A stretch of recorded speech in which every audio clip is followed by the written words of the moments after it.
Fight or flight मोडवरती काम करते. म्हणजे काय की समजा आता आपण पॉडकास्ट करतोय आणि अचानक माझ्या अंगावरती जर कोण आलं तर मी विचार न करता 2 पद्धतीने रिॲक्ट करतो. मला विचार करायला वेळ नाहीये, अचानक आले एकदम. तर ते 2 पद्धती कुठल्या? नंबर 1, एकतर मी त्याच्या विरोधात लढायला जातो, कोण तू माझ्या अंगावरती आला, किंवा मी पळून जातो, अरे अचानक काय, घाबरून पळून जातो. या 2च ऍक्शन होतात. याला फाईट ऑर फ्लाईट, तर विरोधात जाणं किंवा पळून जाणं असं म्हणतात.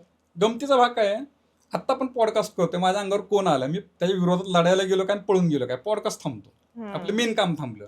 तसं गर्भवती माता टेन्शनमध्ये आली, तिला काळजी चिंता वाटली, घाबरली, की तिचं गर्भाशयाचं आकुंचन आहे, तिला कळा येणे, गर्भाशयाचं तोंड उघडणे, हे मेन काम थांबायला लागतं. ते सगळं इकडे शिफ्ट होतं आणि मग त्याच्यामुळे तिला कळा व्यवस्थित येत नाहीत.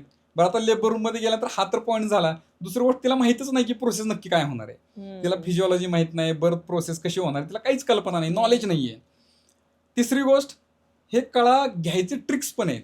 कळा कशा घ्यायच्या, त्या कळेसोबत कसं अलाईन व्हायचं त्या गर्भवती मातीनं, हे पण माहित नाही. मग ते उलट सुलट कळा घेतल्यानंतर मग ते प्रॉपर प्रोसेस होत नाही. मग ह्याच्यामध्ये सिस्टर येतात, सांगतात कळा घे, कळा नाही घेतलं तर कशी नॉर्मल होईल. आणि कळत नाही ते की कळा घे म्हणजे काय करायचं. आणि कळालं तर